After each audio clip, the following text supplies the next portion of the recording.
dia a todos. Alegria tê-los aqui, mais um dia de vida que se chama milagre, né? A gente se acostuma tanto com a vida que não entende o viver. Que o viver ele é um milagre. Respirar, isso que é vida. Que o respirar é um milagre que o Senhor nos concede.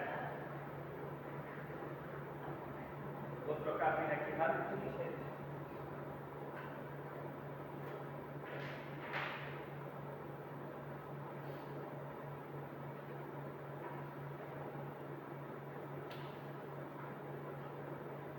Rita, chama as crianças. Por favor.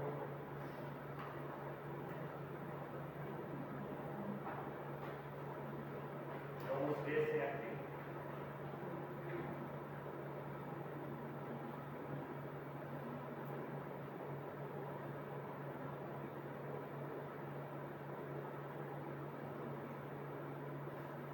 Som, aleluia, som, glória a Deus. Acho que era.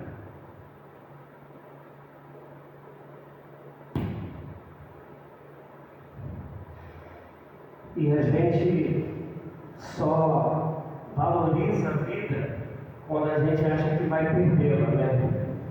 Quando vem uma enfermidade, vem os sustos da vida, e aí a gente fala: meu Deus, não me deixa morrer, me cura. Mas muitas das vezes no dia a dia a gente acorda e não fala: Deus, muito obrigado por este milagre, por esse dia. E no nosso caso é mais do que isso, né? A gente sabe que Deus nos deu a vida eterna, Deus nos deu a vida em abundância. Ainda que esse milagre da vida aqui acabe, a gente sabe que a gente não tem mais fim. A gente fecha os olhos aqui e acorda para a Nova Jerusalém junto ao Senhor. Amém, amados? E a espera de Deus é que esse milagre da vida que Ele nos deu, a gente viva para a glória dEle, para louvor dEle. Ainda que a gente saiba disso, muitas das vezes a gente vive para a nossa própria glória, né? Buscando sempre os nossos próprios interesses. Mas eu louvo a Deus que se estamos aqui nessa manhã para a escola dominical, é porque é um povo que quer viver para a glória de Deus. E que o Senhor honre a nossa fé, nos sustente em nome de Jesus. Amém? Amados, a lição hoje é a 20. É a 20. E é óbvio que o tema é um tema que eu, Rogério, não gosto, não aprovo e não concordo. Eu falei um pouco sobre isso na semana passada, quando a gente falou sobre o amor solidário, e a gente vem e particiona o amor. É como se o amor ele tivesse subdivisões. E no amor bíblico não tem isso. O amor de Cristo é amor. Eu não tenho como amar somente numa parte. Ou eu amo de maneira totalmente, ou então não é o amor de Cristo. Cristo, a Bíblia chega a dizer que Jesus nos amou até o fim, e nos amou ao ponto de entregar-se a si mesmo por causa de nós. E aí ele vai dizer que, como ele e o Pai se amam, ele deseja que nós amemos uns aos outros. Isto é, não tem como ser diferente, tem que ser esse amor. Então, se eu falo do amor de Cristo, eu falo do amor da entrega, do amor da misericórdia, da bondade, da solidariedade, da compaixão e por aí vai. Mas tudo isso é um só amor. E como a gente precisa trabalhar com todo carinho e respeito aos que escreveram a lição, que eu sei que dedicaram, se estudaram, oraram, mas é o que eu creio. Eu não creio no amor de Deus particionado. E hoje a gente vai falar sobre racismo. E eu vou complicar para depois a gente melhorar. A gente vai ler a revista depois. Nós somos de que raça? Todo mundo é da raça humana? É? O de cor, de pele escura, o ruivo, o loiro, o branco. Então por que racismo? Vou melhorar. Eu não sei se eu me fiz entender. Todos somos da mesma raça. Então como a gente vai falar racismo? Vamos lá, as pessoas que causaram isso, disse a irmã Marilene. Mas causaram o quê? Piorou para mim, amigo. Então, mas como piorou o racismo se existe uma só raça? Estão entendendo ou não? Pessoas que não entendem o que é o amor de Deus, então acham que a pessoa de determinada cor é inferior a outra. Então, mas vamos começar pela palavra. A preocupação nesse momento é a palavra. Aqui está o título: superar o racismo, compromisso missionário, é o tema da revista. Mas se todos somos uma só raça humana, então como que tem racismo? O que a gente tem é preconceito, porque a raça é uma só. E aí, para não ficar nas minhas palavras, eu vou pegar a palavra que eu até botei aqui para eu ler para vocês, de um médico grego chamado Hipócrates, que muita gente já ouviu falar dele. 2.500 anos atrás, os homens de pele escura eram vistos como covardes. Os que tinham a cor clara como valentes. Os chineses, por sua vez, consideravam repulsivos os europeus, assim como os hindus, que os viam como gente sem os valores mais básicos. A gente está vendo aqui que ele está falando de nacionalidade, cor de pele, e está falando também do continente, falando do europeu. E a gente vai ver que tudo está no mesmo pensamento dele. Ele está falando de raça? Não, ele está falando de preconceito. Quando a gente foi para o Peru fazer lições lá, eu não posso afirmar que no Peru é 0% de racismo. Mas eu posso dizer que eles têm uma dificuldade enorme com os chilenos. Porque eles tiveram uma guerra lá, e então os peruanos e os chilenos têm uma dificuldade tremenda de aceitação. Como eles têm um pouco ainda com os espanhóis, porque os espanhóis que chegaram lá e tentaram acabar com a cultura inca, os dominaram e fizeram tantas outras coisas lá. Se a gente fosse para a época do Hitler, a gente vai ver que a preocupação do Hitler não era só a cor, se era clara ou se era escura. Ele também queria exterminar quem? Os judeus, aquilo que a gente conhece como Holocausto. Eu estou dizendo tudo isso para dizer que o que a gente vive é preconceito. É quando alguém se acha superior a outro. E dentro disso a gente vai achar todos os tipos de preconceito. A gente tem o rico, que muitas das vezes não gosta do pobre. A gente tem muitas das vezes o de pele escura que não gosta, o de pele clara e vice-versa.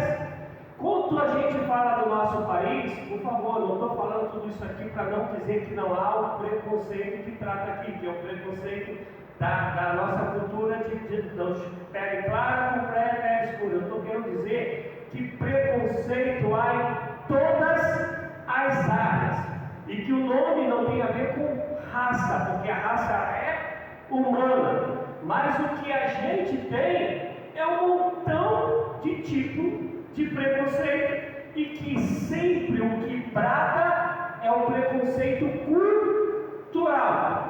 Por que cultural? O que eu acabei de falar do Peru? Que a maior preocupação deles é com os chineses. É onde eles têm mais ojeriza, porque há uma cultura ali sobre isso.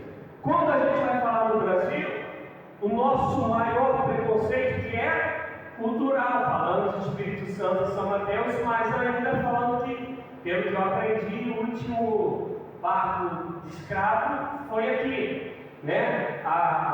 Quando terminou a escravidão. Mas o que eu quero dizer é o seguinte: a gente traz essa cultura de preconceito, não é isso? Mas só existe no Brasil esse preconceito? É só isso que tem? Os ricos amam andar com os pobres, não é isso? Não é não? Há preconceito entre denominações? Denominações evangélicas? Agora eu não sei, e aqui eu sei menos ainda, mas quando eu me converti, eu ia às vezes pregar, novo convertido, 22, 23 anos, e pregava numa Assembleia de Deus. Mas ao mesmo tempo que eu pregava na Assembleia de Deus, eu ia como vou hoje, vou para a praia de sunguinha de banho, tá, gente? Sunguinha de banho, vou para a praia de sunguinha de banho. E por causa de bola, essas coisas, vamos lá, como hoje, vamos andar de short, não gosto muito de camisa. E aí, a assembleando que eu preguei na igreja dele, mas que ele me viu de bermuda na rua, eu falava a paz do Senhor, o que eles faziam? Não me respondiam. Eu tinha pregado na igreja deles, eles deram aleluia, glória a Deus, essas coisas todas, mas me viram de bermuda, eu me desviei, deixei de ser cristão. Isso é preconceito? Então, o que eu quero que a gente entenda hoje, que se a gente é de Cristo, falando do amor de Cristo, não existe, não pode existir qualquer preconceito. Do contrário, se converta nessa manhã em nome de Jesus. Porque se é para ter preconceito, Deus não tinha que salvar ninguém, porque ninguém merece ser salvo. E quando a gente parte do princípio do preconceito, é porque a gente se acha melhor do que alguém. Independente da etnia, independente da raça, eu estou dizendo, eu sou melhor do que o outro. E alguém é melhor do que alguém? A gente pode ter conhecimentos maiores, a gente pode ter capacidade cognitiva maior, mas, ainda que isso aconteça, tudo isso vem do Senhor. É Ele que nos capacita, é Ele que nos habilita, é Ele que nos dá graça, é Ele que nos fornece qualquer tipo de habilidade ou capacidade. Tudo vem dele. A Bíblia chega a falar para a gente: você consegue fazer teu cabelo mudar de cor? Você consegue fazer, cadê o Cunha? Estou encarnando o Cunha agora. Fazer o teu cabelo crescer? Não. Tudo bem dele. Quem se acha superior a alguém é porque não entendeu o amor de Deus, não entendeu que todos nós somos criação do Senhor, e não entendeu que se não for Deus, ninguém nem existe. E ainda mais, não entendeu que quando Jesus ele morre na cruz, ele morre para de todos fazer um. Que é a menos, Jesus vai falar em João 17, se não me engano. Não, João 20. Que vos ameis uns aos outros. E olha que ele está falando isso para o pessoal que depois ia passar pelo Holocausto.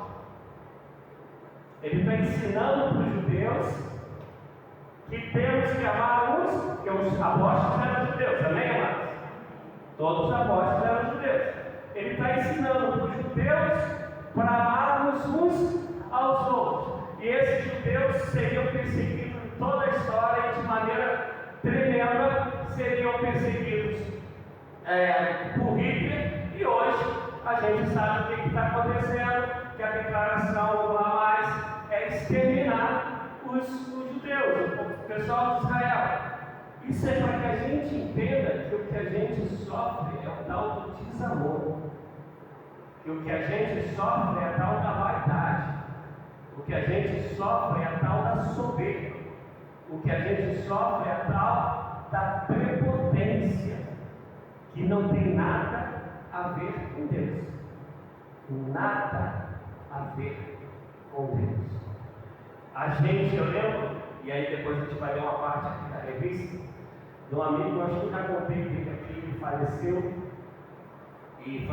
com Cristo, mas na época ele não era cristão, ele tinha uma condição econômica assim, muito favorável, mas ele se vestia assim, a mais simples do mundo. Ele usava uma toalhinha aqui no ombro, porque ele era cheinho, e isso transpirava muito. Chinelinho, bermudão, camisa assim solta, toalhinha. E aí ele queria comprar um carro para sua esposa, e ele foi numa agência, e quando ele chegou na agência, ele saiu de um carro mais simples, entrou na agência, ninguém foi atender. Ninguém. Isso eu estou falando assim, talvez o Tiago já tinha nascido, então uns 15 anos atrás, 14, 15 anos atrás. Ele entrou nessa agência e ninguém foi atender os vendedores, tudo batendo papo um com o outro. E ele, baixinho, gordinho, a esposa dele loira de olhos azuis. Ele saiu da agência, pegou o carro, foi em casa, pegou a esposa, voltou com ela para a mesma agência. Ficou de novo dentro do carro e a deixou sair. Ela saiu. Quando ela entrou na agência, todo mundo veio para atender. Ele deixou um tempinho, daqui a pouco ele sai do carro, pega na mão dela, quase que eu falei o nome dela, pega na mão dela, e aí os caras, não, vou embora, porque eu tive aqui há tanto tempo atrás, e vocês não me deram atenção. E aí ele abriu a mala, porque ele sempre andava com um montão de dinheiro, abriu uma mala, aquelas malinhas de bolsinha que bota assim de lado, para avisar, e abriu assim, tudo o dinheiro dele, ele foi para comprar o carro, o dinheiro dele. Aí ele saiu do lado, foi na outra agência e comprou o carro lá. Tem preconceito nisso? Ele não é negro, não é. Apenas não se vestia no padrão que a sociedade diz. O padrão ele é cultural ou não? Sim. Cada cultura vai ter um padrão. Vou dar um exemplo para vocês, para a gente entender. Quando esqueci o nome agora do país, mas eu vou desviar essa a vocês. Mas tem um país na África que as mulheres direitas, as mulheres que são honradas, elas andam com os seios de fora. E normalmente, quando elas são mães, é que elas andam mesmo escancaradas, mas todas as mulheres honradas, elas andam com os seios de fora, para dizer que os seios dela foram feitos para amamentar, para gerar vida, para cuidar de vida. E as prostitutas andam com os seios tampados, porque o fundamento, a finalidade do seio dela não é gerar vida, não é amamentar, não é sustentar. Isto é cultural. Então, dentro da cultura, fora a nossa própria cabecinha que precisa se converter, nós vamos estar gerando um monte de preconceitos. Pastor, isso é onde? Na África. Na África. E na África do Sul. Só não lembro o país agora, mas é na África do Sul. Eu estou contando isso para que a gente entenda que em algumas culturas, algum preconceito ele vai ser mais marcante porque ele é cultural. No nosso caso, o preconceito de cor de pele, ele é mais forte porque a gente traz uma cultura da escravidão. Então isso aqui vai pesar pra caramba. Mas aqui dentro tem um monte de preconceito. Eu me converti numa igreja que dentro dessa própria igreja tinha os que eram considerados, já falei isso aqui pregando, o do grupo da carne pura, dos carnais, e era considerado um outro grupo que é o grupo dos espirituais. E se você vai ler em 1 Coríntios, vai ver que isso acontecia na igreja de 1 Coríntios. Os que se achavam muito espirituais desprezavam aqueles que eles julgavam serem carnais. E essa igreja, até hoje é assim. E aí, precisa? Isso machuca pessoas? Isso joga a gente para fora da igreja? Isso dificulta com que as pessoas absorvam o Evangelho? Então, qualquer preconceito, com todo carinho e amor, eu vou falar para vocês, é do inferno. É de alguém que precisa se converter. É de alguém que precisa nascer de novo. Amados, por favor, só entenda. O que é histórico, a gente não pode negar. É histórico que no Brasil, os negros, os de pele escura, sofrem preconceito tremendo. Quem é que gosta de futebol? Vocês sabem o que aconteceu ontem de novo com o Vinícius Júnior? De novo, Vinícius Júnior, lá jogando no Campeonato Espanhol, de novo ele sofreu preconceito racial. Escuta só o que eu quero dizer. Ele sofreu preconceito racial? Não. Ele é da raça humana, a mesma raça que a pessoa. O que ele sofreu foi o preconceito de alguém que tem uma pele diferente, se acha superior ao Real Madrid. Quem gosta de futebol. Tem outros jogadores negros? Mas isso aconteceu com quem? Com Vinícius Júnior. Porque é direcionado a ele. E aí a pessoa que direcionou a ele usou porque sabia que ia atingi-lo. Porque está dentro, a maldade ela está dentro do coração do homem. O desejo de desfazer do outro, de ferir o outro, de arrebentar o outro, está dentro do coração do homem. E se isso acontecer lá fora, a gente consegue entender, porque a gente está falando de pessoas que não conheceram o amor de Cristo. Agora, isso, qualquer tipo de preconceito acontecer entre a gente, é sinal que tem gente que ainda não entendeu o amor de Cristo, que precisa nascer de novo. Fala mais assim. Eu desisti de pedir microfone a você, tá? Eu não tenho mais uma coisa, antes de botar a pessoa com mais violência. É um negócio de igreja, vai ter. Depois que passei esse veja, eu nunca saí à igreja, eu nunca vou dizer, eu nunca vesti com a calça comprida. Nunca. Ninguém nunca me proibiu. Mas eu acho assim, eu sou mais de preocupação às mulheres, com as mulheres. Vim à igreja, vim com ele descer, então, porque vim com a saia.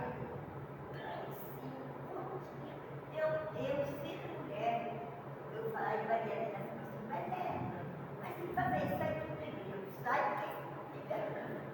E se tiver Cristo, não sai da igreja, porque uma noite de sai. Então, o que a gente precisa entender é que ninguém tem mais valor do que o outro. Ninguém. Eu lembro que eu trabalhava na J. França Joias, Avenida Dias da Cruz, não lembro o número, no Meia, lá no Rio de Janeiro, zona norte do Rio. E um dia, uma cliente que a gente atendia sempre, de condições econômicas muito boas, que o lugar que a gente trabalhava, não sei hoje, né, mas na época a condição era bem boa do pessoal, e cópias coloridas, a geração da minha filha, do Júnior, nem sei se teve isso direito, mas quando saiu a cópia colorida era algo assim, fora de série, algo que veio para revolucionar. E cópia colorida era cara pra caramba. A versão antiga, lembra disso, gente? Quando saiu as cópias coloridas, isso era um dinheiro forte. E aí foi uma mulher que ia ser quase todo dia tirar cópia, fazer cópia colorida. E ela era, numa conversa lá, ela demonstrou que ela tinha preconceito de cor. E aí o Michel, gente, não vou dar foguete, inclusive, 17 anos, eu lembro disso como se fosse agora. Ele chegou para ela e falou assim: dona, eu vou pegar a senhora. Ele tinha dias trabalhando com a gente. Eu vou pegar a senhora, a gente vai no cemitério. A gente vai botar um montão de esqueleto junto. Eu quero ver a senhora falar qual era de pele clara, pele escura, qual era rico e qual era pobre. Quem tinha olho azul e quem não tinha. Quero ver a senhora falar. 17 anos, dando uma lição de uma senhora que trazia dentro de si um monte de preconceito. Aqui vocês já tiveram greve, aqui se chama o quê? Garimpo também? O pessoal fica com vocês. Aqui já teve greve deles? Como é que ficou a cidade? Delícia, né, gente? Cheirinho maravilhoso. E normalmente os que se acham desvalorizam esse pessoal. A última história que eu vou contar, eu aprendi como real, mas ela pode ser só uma alegoria. E aí a gente vai ler a segunda parte. A página, gente, óbvio que vocês sabem que quebrou, e o outro vai ficar pronto quinta-feira. A gente vai ler depois a parte 81, onde está a palavra que ilumina a vida. E aí eu vou falar, a gente vai ler o texto também bíblico, né? Depois a gente vai ler essa parte aí. A história, eu não sei se ela é real ou não, conta-se que uma cidade muito pequena, menor que São Mateus, muito pequena, porque Mateus de extensão, ela é grande, mas uma cidade pequena. Tinha um lago, e esse lago ele era o ponto turístico do lugar, porque a vida ambiental, natural do lago trazia peixes de vários tipos, e por causa desses peixes vinham aves de vários tipos, tinham árvores tremendas, uma diferente da outra. Então, e a gente de muitos lugares tínhamos para poder sair, visitar aquele lago. E aí um prefeito novo de idade assumiu o cargo, foi eleito. E quando ele foi ver, querendo cortar gastos, né? Ele viu lá o senhor, eu não lembro o nome, mas vou botar aí, o senhor Joãozinho. E o senhor Joãozinho tinha lá o seu salário, né, João? Tinha lá o seu salário. E o senhor.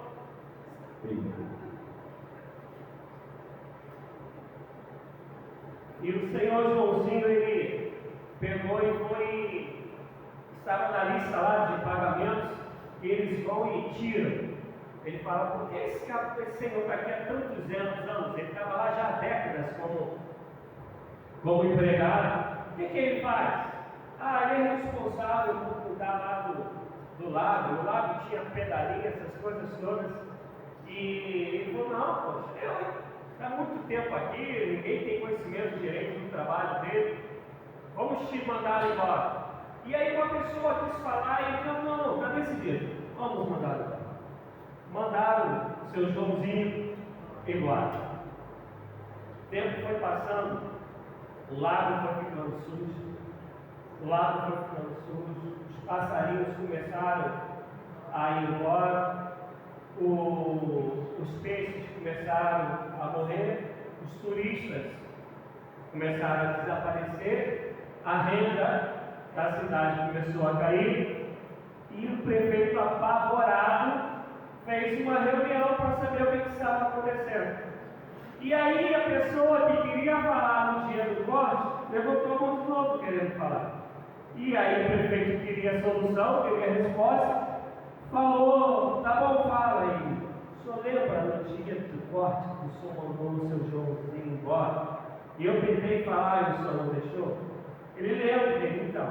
O seu Joãozinho, ele acordava às 4 da manhã, andava tantos quilômetros para o morro, ia lá na nascente do rio, que fornece a água aqui do lago, e limpava lá a fonte, lá na nascente, tirava as folhas, tirava os galhos, e vinha no caminho fazendo isso.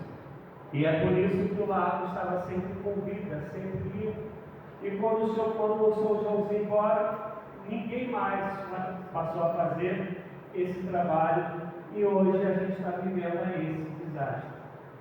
Deu para entender? Qualquer preconceito é infernal, qualquer um que seja, qualquer tipo que seja, e se a gente é de Jesus, não tem como alguém sabe que é pecador, que nasceu para ir para o inferno, que foi resgatado por um amor de Deus que ama e ama sem medida e ama sem acepção de pessoas. E esse Deus te resgatou, e depois você acha alguém superior a qualquer outra pessoa, o convite é: se converta, se arrependa dos seus maus caminhos hoje, em nome de Jesus. Vamos ler o texto. Quem pode ler Atos 10, do 17 ao 28?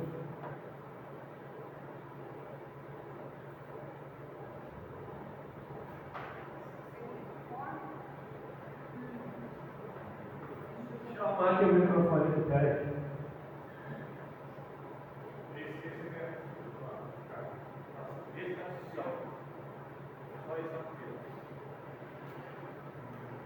Solta.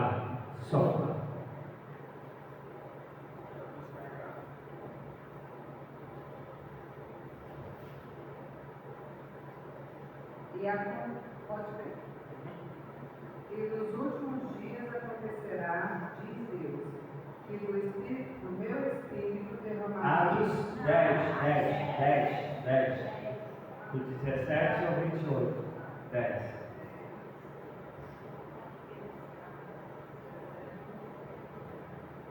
Estão duvidando entre si acerca do que seria aquela visão que tinha visto. Eis que os varões que foram enviados por Cornélio pararam à porta, perguntando pela casa de Simão. E chamando, perguntaram se Simão, que tinha por sobrenome Pedro, morava ali. E pensando Pedro naquela visão, disse-lhe o Espírito: eis que 3 varões te buscam. Levanta-te, pois, e desce e vai com eles, não duvidando, porque eu os enviei. E descendo Pedro para junto dos varões que lhe foram enviados por Cornélio, disse: sou eu quem procurais. Qual é a causa por que estais aqui? E eles disseram: Cornélio, o centurião, varão justo e temente a Deus, e que tem bom testemunho de toda a nação dos judeus, foi avisado por um santo anjo que te chamasse à sua casa e ouvisse as tuas palavras. Então, chamando-os para dentro, os recebeu em casa, e no dia seguinte foi Pedro com eles, e foram com ele alguns irmãos de Jope. E no dia imediato chegaram a Cesareia, e Cornélio os e Cornélio estava esperando, tendo já convidado os seus parentes e amigos mais íntimos. E aconteceu que, entrando Pedro, saiu Cornélio a recebê-lo e, prostrando-se aos pés, o adorou. Mas Pedro levantou, dizendo: levanta-te, que eu também sou homem. E falando com ele, entrou e achou muitos que ali se haviam ajuntado. E disse: vós bem sabeis que não é lícito a um varão judeu ajuntar-se ou chegar-se a estrangeiros. Mas Deus mostrou-me que a nenhum homem chame comum ou imundo. Todos conhecem essa passagem, bem? Todos conhecem, né? No capítulo 9 houve a conversão de Saulo, e no capítulo 10 é a conversão de Cornélio, que não é judeu, e também de todo o povo que está em sua casa. Pedro, que é judeu, ele já está tentando, digamos assim, ou está conseguindo quebrar alguns preconceitos, alguns paradigmas, e olha que aí não está falando de corpo, de pé, mas está falando também de um preconceito, que é o judeu e o não judeu. Os judeus achavam, e ainda acham um bocado, que a salvação é para eles, que ninguém mais tem direito. Olha só como o preconceito é forte. Qual é um dos motivos que a nação judaica não reconhecia Jesus Cristo como Salvador?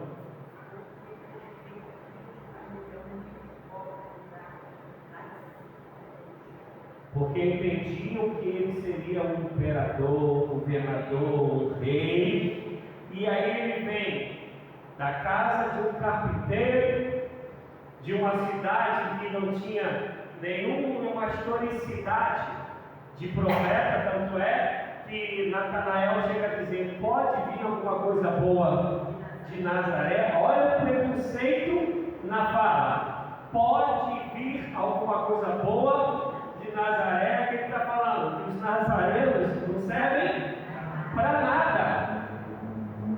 Estão entendendo isso, gente?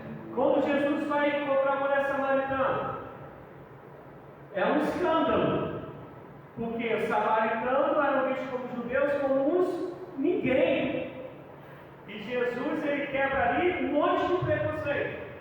Judeu, samaritano, homem e mulher, porque o mestre, o rabino, não podia falar com a mulher sozinho no público, ele não podia fazer isso. Jesus não fala só sozinho em público, fala meio-dia, onde todo mundo pode estar vendo, e aí a mulher tinha uma reputação que não era boa. Olha só como Jesus, numa ação só, quebrou todo tipo de preconceito, para que a gente entenda que se há preconceito, ele tem que ser jogado por terra em nome de Jesus, isso qualquer um que seja. Mas quero que entenda, cada cultura vai carregar alguns preconceitos que são superiores, como no nosso caso, a cor de pele. Os judeus é com os não judeus. Ali no caso de Jesus, se era judeu com não judeu, era mulher e mulher de má fama. Quando chega Pedro, ele fala assim: pô, eu sou judeu.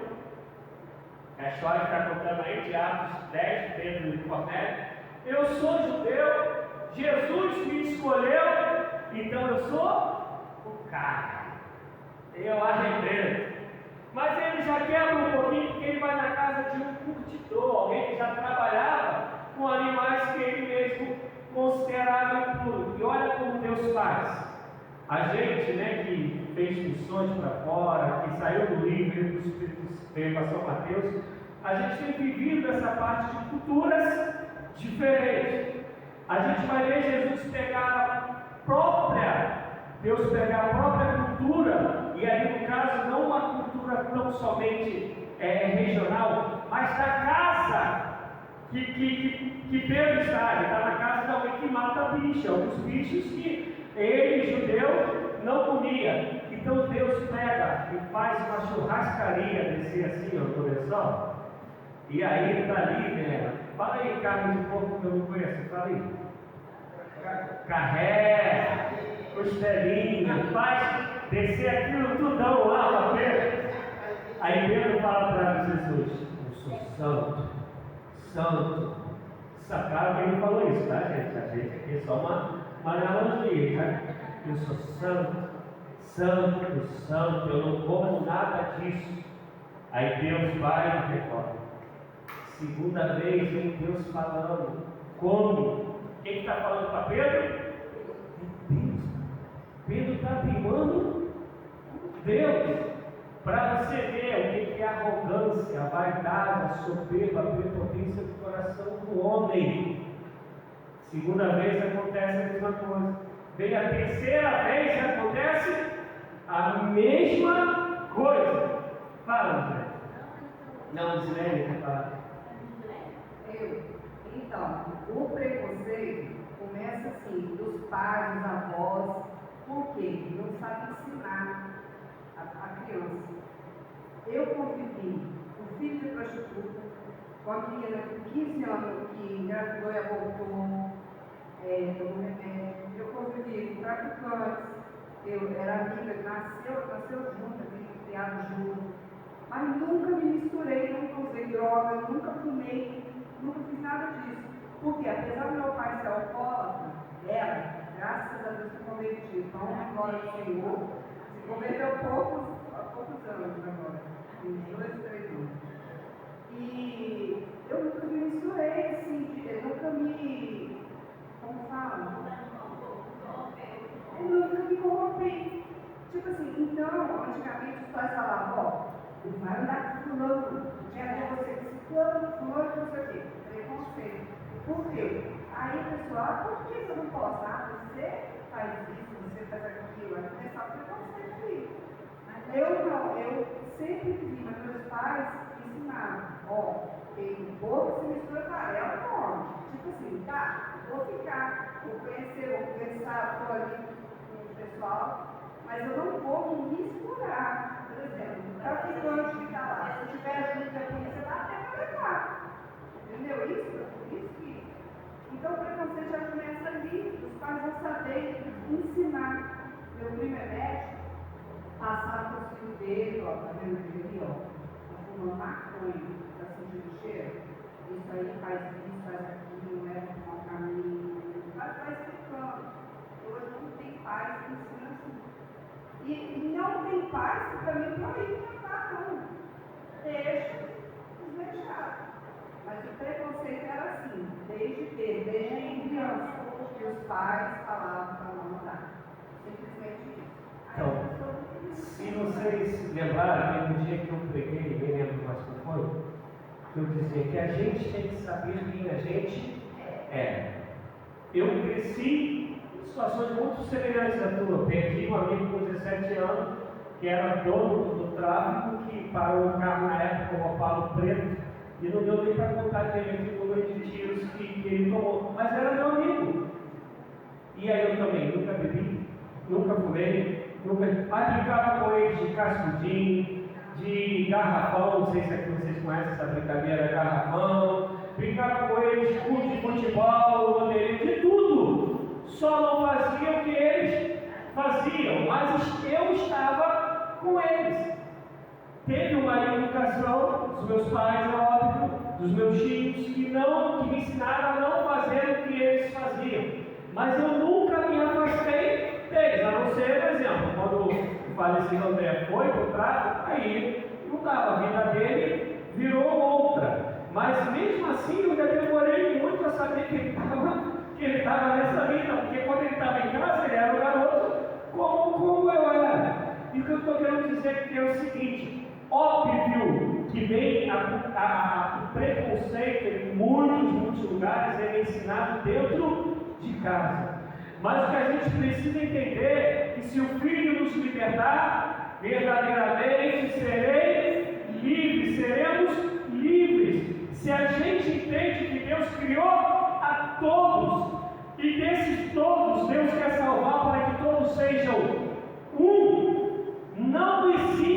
possibilidade da minha cabeça que entendeu isso, achar que eu posso ter qualquer tipo de preconceito.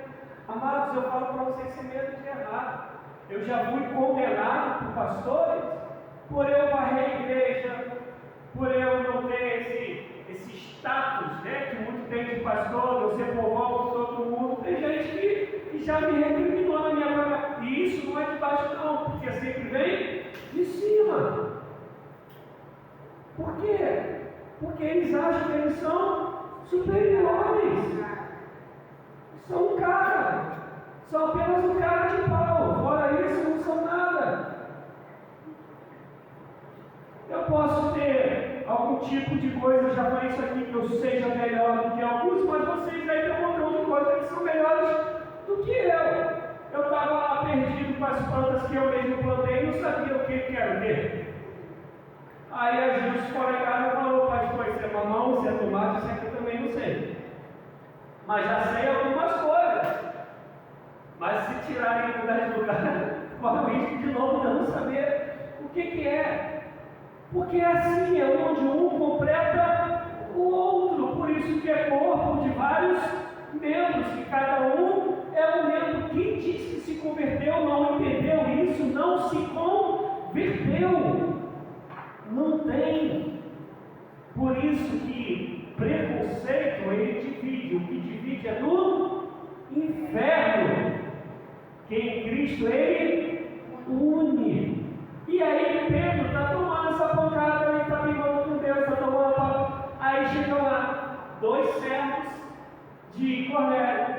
Olha só, gente, 5 minutos a gente vai ter que acabar. Estava eu lá orando, e meu Senhor Cornélio orando, homem justo, isso.